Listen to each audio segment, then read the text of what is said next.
the unspeakable is that which lies beyond the domain of language.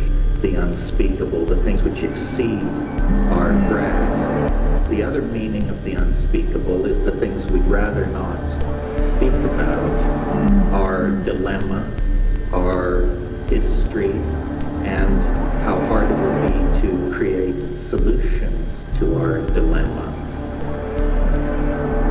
So that's the basic to our dilemma.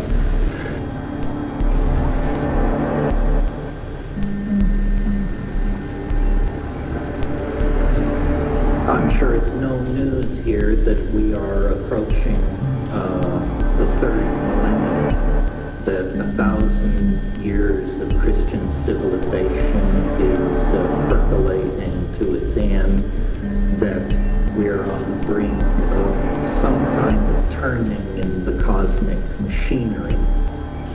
And though historians think of history as an endlessly fluctuating and trendlessly fluctuating process, in fact, I think for anyone with half an eye, it's clear that history is some kind of self-consuming process that occurs in geological and biological time in a kind of instant. It is not something that can be built into the life of a planet for endless eons. It's a phased transition, and it has the character of creating ever-expanding adaptive effectiveness for the species that practices it, usually through technology.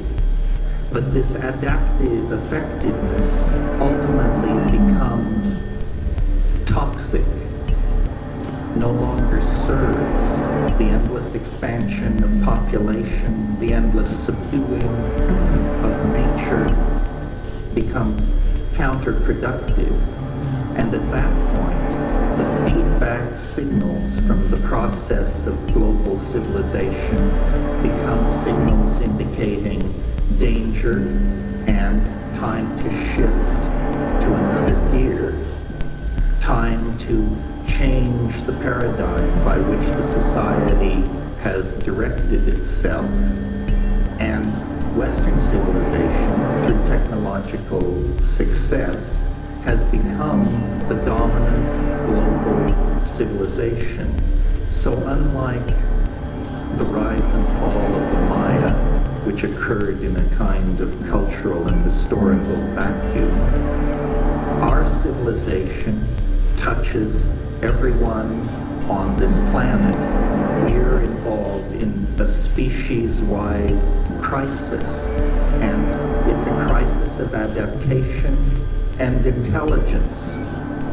If we can meet the crisis, if we can redesign the cultural machinery so that it can glide into the new value system that a limited Earth and an electronically activated population demand, then we can use the crisis as a stepping stone to further exploration of the universe, further evolution, further unfoldment. If we can't meet the challenge, then the fossil record makes clear that there is a place and a plan for those who can't cut the mustard. 5% of all species that have ever lived on this planet are extinct. Nature is an engine for the production of extinct species. And if we are to evade that fate, then we have to rise to the challenge that our history deposits in our laps, because we have been practicing maladaptive technologies, maladaptive ideologies for about 12,000 years now. Well, this is not news to anybody. This just sets the stage. My perspective on this is a little different from many futurists or planners thinkers or people who grapple with this, because I believe that the answer to this dilemma and the answer to the contradictions that history confronts us with is a deeper exploration of the psychedelic experience. And the psychedelic experience is something incredibly alien to the Western mind. It is in fact taboo. It is in fact one of these unspeakable subjects promised in the lecture title. It's possible to go from birth to the grave without ever having a psychedelic experience. It's not built into your biology the way orgasm or sleep or hunger or something like that is. It's a physiological option that involves forming a symbiotic relationship with a plant or post-high technology with a substance either derived from a plant or probably structurally related to substances within plants.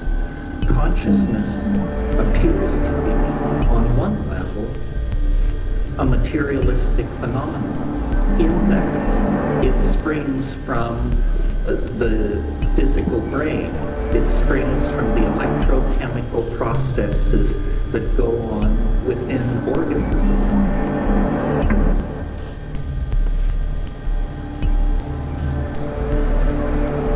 On another level, consciousness and the psychedelic experience seem to be a kind of angelic descent into the domain of matter, a kind of iridescence from another dimension that infuses materiality. This is a great paradox, and it's a paradox that persists right down to the molecular level. Psychopharmacologists know, for example, that by shifting a single atom on the ring structure of a chemically active molecule, it can be changed from being extremely psychoactive to being completely inert. Now, if this is not a proof that consciousness springs from the quantum mechanical level, I don't know what would be. So what that means then, to me, is that matter itself has what Alfred North Whitehead called an appetition for completion. Everything in the universe strives to transcend itself. Everything in the universe has what Whitehead called an internal horizon of transcendence.